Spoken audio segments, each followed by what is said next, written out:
താങ്കൾ കുട്ടമ്പുഴ നിവാസിയാണല്ലേ പേര്? എന്റെ പേര് ഷൈജൻ എന്നാണ്. ഞാൻ ഈ കുട്ടമ്പുഴ നിവാസികൾ ഇത് കാലങ്ങളായി അനുഭവിക്കുന്ന ഒരു പ്രശ്നമാണ്. ഇത് കാലങ്ങളായിട്ട് ഞങ്ങൾ അനുഭവിക്കുന്ന ഒരു നിങ്ങളുടെ പ്രശ്നം, യഥാർത്ഥ പ്രശ്നം എന്താണ്? അത് നിങ്ങൾ അധികാരികളുടെ മുന്നിലേക്ക് വച്ചിട്ടുണ്ട്, പക്ഷേ അതിനൊരു തരത്തിലും നടപടി ഉണ്ടായിട്ടില്ല എന്നാണ്. ഒരു രീതിയിലുള്ള നടപടികളും ഞങ്ങൾക്ക് ഇതുവരെ ഒരു നീതിയും സർക്കാരിന്റെ ഭാഗത്ത്, പ്രത്യേകിച്ച് വനംവകുപ്പിന്റെ ഭാഗത്ത് ഞങ്ങൾക്ക് ലഭിച്ചിട്ടില്ല.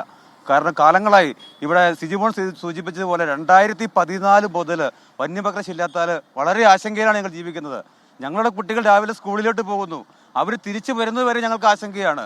ഇന്നലെ ഈ സംഭവം ഉണ്ടായി 8:30-ക്കാണ് ഈ എൽദോസ് മരണപ്പെടുന്നത്.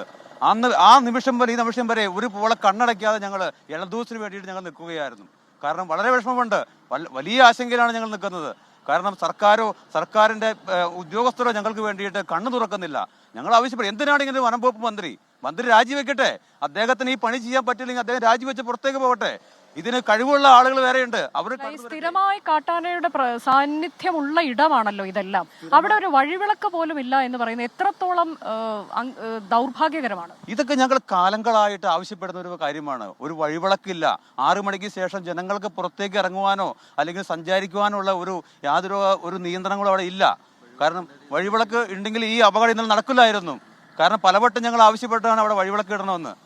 അതുപോലെ തന്നെ അവിടെ ഫെൻസിംഗ് ഇല്ല. അത് വന്യമൃഗങ്ങൾ കടന്നു വരാതിരിക്കാനുള്ള ഫെൻസിങ് സംവിധാനം ഒന്നും അവിടെ ഗവൺമെന്റ് ഏർപ്പെടുത്തിയിട്ടില്ല. 65ഓളം വീടുകൾ ഉള്ള ഒരു മേഖലയിലാണ് അപകടം നടന്നത്. ഈ അപകടം നടന്ന സ്ഥലത്ത് നിന്ന് 200 മീറ്റർ മാത്രം അകലെയാണ് നിലവിൽ ഫോറസ്റ്റ് സ്റ്റേഷൻ സ്ഥിതി ചെയ്യുന്നത്.